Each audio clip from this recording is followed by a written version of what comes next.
Hello everyone. Welcome to For Nurses Preparation YouTube channel. I am Neeraj Kumar Kathal. Let's begin today's important question.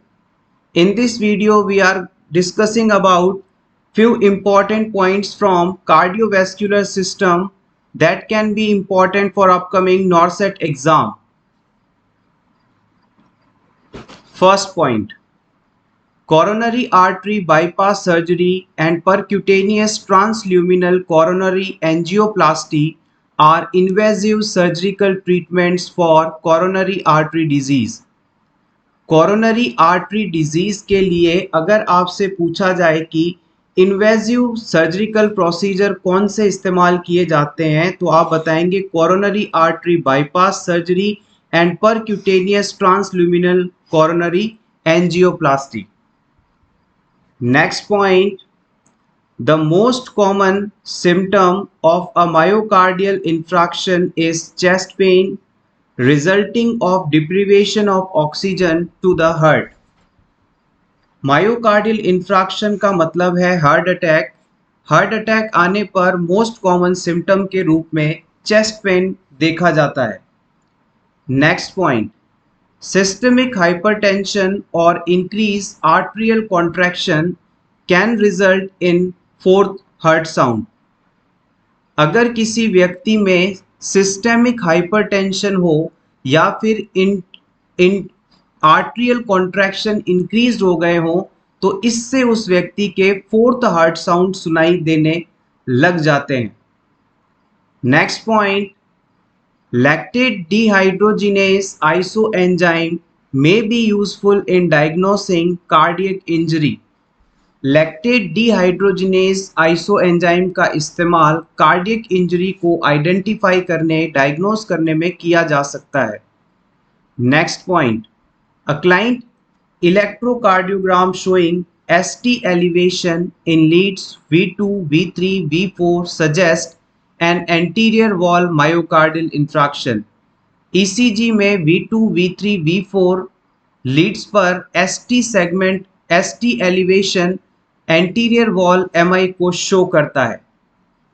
Next: hearts inner layer is called endocardium. Next: pericardium surrounds the heart, the root of the great vessels. Next: all rescuers trained or not should deliver high quality chest compressions by pushing heart to depth of at least 2 inches, that is 5 centimeters, at the rate of at least 100 compressions per minute, allowing full chest recoil after each compression and minimizing interruptions in chest compression. अगर कोई व्यक्ति CPR कर रहा है चाहे वो trend हो या अनट्रेंड हो उसे लगातार कम से कम 1 मिनट में 100 से 120 बार चेस्ट कंप्रेशन देने हैं और एटलीस्ट 2 इंच तक चेस्ट को हर कंप्रेशन में कंप्रेस करना है और हर कंप्रेशन के बाद चेस्ट को वापस रिकॉइल होने यानी ऊपर आने का समय देना है और इस पूरे प्रोसेस में उसे बिल्कुल भी रुकना नहीं है, ये लगातार करते रहना है. The endocardium consists of endothelial tissue with blood vessels and bundles of smooth muscles. Endocardium जो कि हार्ट की सबसे अंदर वाली लेयर है, इसमें एंडोथीलियल टिश्यू, ब्लड वेसल्स और स्मूथ मसल्स के बंडल पाए जाते हैं. Next: rescuers of adult victims should begin compression rather than originating the airway and delivering breaths. देखिएगा CPR के दौरान जो सीक्वेंस होता है वो होता है CAB. सबसे पहले हमें सर्कुलेशन को मैनेज करना है, फिर एयरवे को और फाइनली ब्रेथिंग को. अगर कोई अडल्ट पर्सन जिसे CPR की आवश्यकता है तो उसमें आप एयरवे को ओपन या मैनेज करने से पहले कंप्रेशन शुरू करेंगे. This is the important thing, ये पूछा जा सकता है. पहले यहाँ पर एयरवे को, फिर ब्रीथिंग को और फिर सर्कुलेशन को मैनेज किया जाता था, लेकिन अब गाइडलाइंस बदल गई हैं, इसलिए हम पहले ही कंप्रेशन शुरू कर देते हैं. Next point: left ventricle is responsible for most of cardiac output. Heart का लेफ्ट वेंट्रिकल हर कॉन्ट्रैक्शन पर 70 ml ब्लड एरोटा में भेजता है। इसे स्ट्रोक वॉल्यूम कहते हैं और 1 मिनट में जितना स्ट्रोक वॉल्यूम एरोटा में भेजा गया उसे कार्डियक आउटपुट कहा जाता है और लेफ्ट वेंट्रिकल ही सबसे ज़्यादा कार्डियक आउटपुट करता है। Next, the serous pericardium has two layers, parietal and visceral layer. Next, the left anterior descending artery is the primary source of blood for the anterior wall of the heart. Left anterior descending artery हमारे heart के anterior wall को supply करती है। Chest compression depth on adult should be at least 2 inches. Chest compression कम से कम 2 inch होना चाहिए। Because the myocardium is deprived of oxygen during myocardial infarction, additional oxygen is administered to assist in oxygenation and prevent further damage. जब किसी व्यक्ति को heart attack आता है, myocardial infraction होता है, तो उसमें ऑक्सीजन की काफ़ी कमी हो जाती है। इस सिचुएशन में हमें क्लाइंट को तुरंत एडिशनल ऑक्सीजन सपोर्ट देना आवश्यक है। Myocardial infraction is commonly a result of coronary artery disease. Coronary artery disease के कारण एमआई अटैक्स आते हैं। Mitral valve is also known as bicuspid or left atrioventricular valve. Sublingual nitroglycerin is administered to treat acute angina. The walls of the left ventricle are thickest of any of the chambers of the heart because the left ventricle pumps blood against the resistance of systemic circulation. हमारे heart की left ventricles की wall दूसरे सभी chamber of heart की wall की तुलना में काफ़ी ज़्यादा मोटी होती है क्योंकि इस चैम्बर के द्वारा सिस्टमिक सर्कुलेशन में रेसिस्टेंस को फेस करते हुए पूरी बॉडी में ब्लड सर्कुलेशन पहुंचाना होता है, इसलिए उसे लगातार और बहुत तेजी से पंप करना पड़ता है। इस लगातार और टफ पंपिंग एक्शन के कारण उसकी जो वॉल्स हैं काफ़ी ज़्यादा थिक हो जाती हैं। The mitral valve prevents backflow from the left ventricle into the left atrium. हमारे हार्ट में या हमारे बॉडी में ब्लड वेसल्स के अंदर जो वाल्व पाए जाते हैं उनका काम होता है कि ब्लड के फ्लो को एक ही डायरेक्शन में बनाए रखना।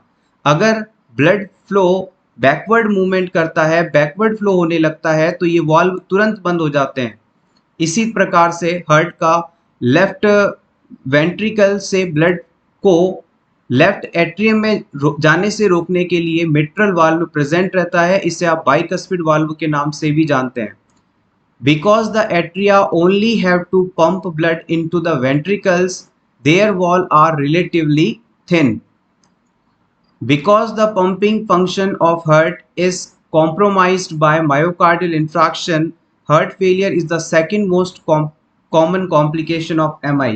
अगर आपसे हार्ट अटैक में सबसे ज़्यादा होने वाला कॉम्प्लिकेशन पूछा जाए तो आप बताएंगे डिसरिथमियास, और सेकंड मोस्ट कॉमन पूछा जाए, कॉमन कॉम्प्लिकेशन पूछा जाए तो आप बताएंगे हार्ट फेलियर।